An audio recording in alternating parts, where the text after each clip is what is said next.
Doctor Valmiki పాసారథి గారు. ధన్యవాదాలు అధ్యక్ష. అధ్యక్ష, 100% కేంద్ర ప్రభుత్వ నిధులతో మహాత్మా గాంధీ జాతీయ గ్రామీణ ఉపాధి హామీ పథకం అత్యంత ప్రతిష్టాత్మకమైనటువంటి పథకం అధ్యక్ష. అన్ని నియోజకవర్గాల్లో ఉంది. లక్ష్యం పేదలకు వలసలు నివారించడం, సామాజిక భద్రత, ఆదాయ భద్రత కల్పించడం. సుమారుగా రాష్ట్ర వ్యాప్తంగా 72 లక్షల మందికి ఉపాధి కల్పిస్తున్నటువంటి పథకం అధ్యక్ష. 100 పని దినాలు, రోజుకు 300 రూపాయల కూలీ ఇస్తారు అధ్యక్ష.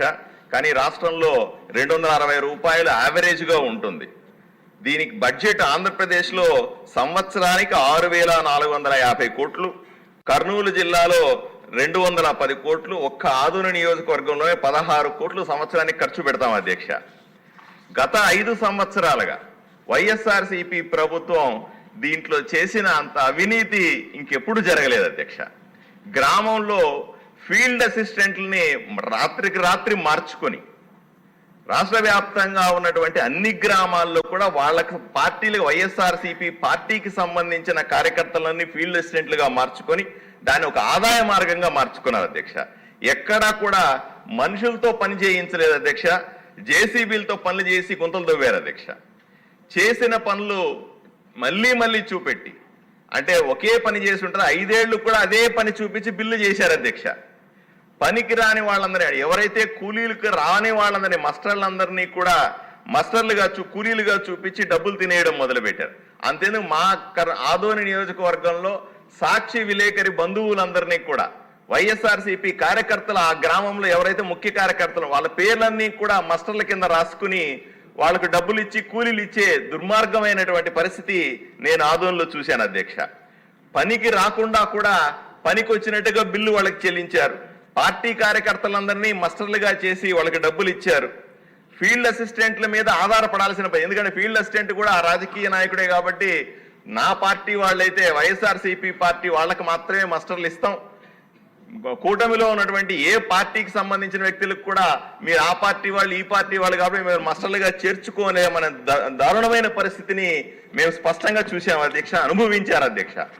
ఆడిట్ సంవత్సరానికి ఒకసారి జరుగుతుంది అధ్యక్ష. ఈ ఫీల్డ్ అసిస్టెంట్లు అయినటువంటి వైఎస్ఆర్సీపీ గతంలో 5 ఏళ్లుగా వాళ్ళు ఈ టెక్నికల్ అసిస్టెంట్ అనే వాళ్ళతో చేరిపోయి, అలాగే ఇంజనీరింగ్ కన్సల్టెంట్స్ అనే వాళ్ళని లోబర్చుకొని అందరూ కుమ్ముక్కై చేసినటువంటి అతిపెద్ద అవినీతి కుంభకోణం అధ్యక్ష. దీని మీద తప్పనిసరిగా విచారణ జరపాల్సిన అవసరం ఉంది అధ్యక్ష.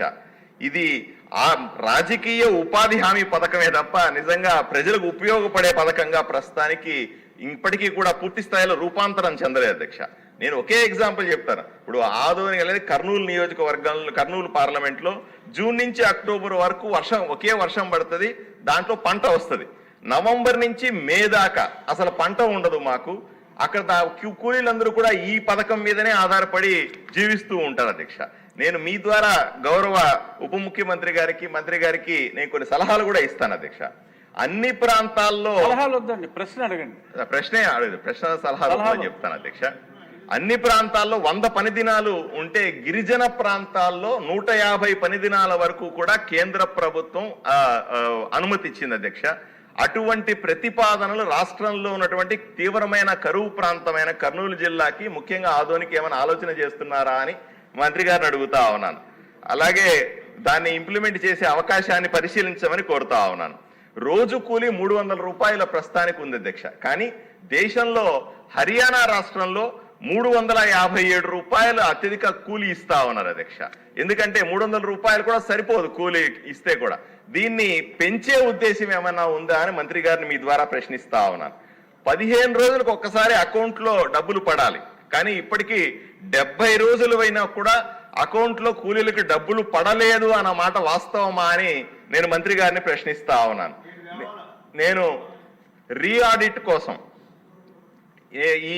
ఈ అవినీతి మీద ఆదోని కర్నూలు జిల్లాలో రీఆడిట్ కోసం ఉత్తరం రాశాను అధ్యక్ష.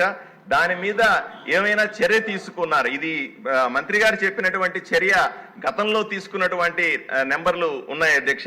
నేను వాళ్ళకి ఉత్తరం రాశాను, దాని మీద ఏమైనా చర్యలు తీసుకోకపోతే ఇప్పుడేమైనా తీసుకుంటారా అని అడుగుతా ఉన్నాను. ఇవన్నీ ఈ పథకాన్ని సరిగ్గా చేసుకుంటే తప్ప ఈ పథకం లక్ష్యాలు నెరవేరని మీ ద్వారా మంత్రి గారిని విన్నవించుకుంటున్నాను అధ్యక్ష. నమస్కారం. లోకం మాధవ్ గారు చాలా క్లుప్తంగా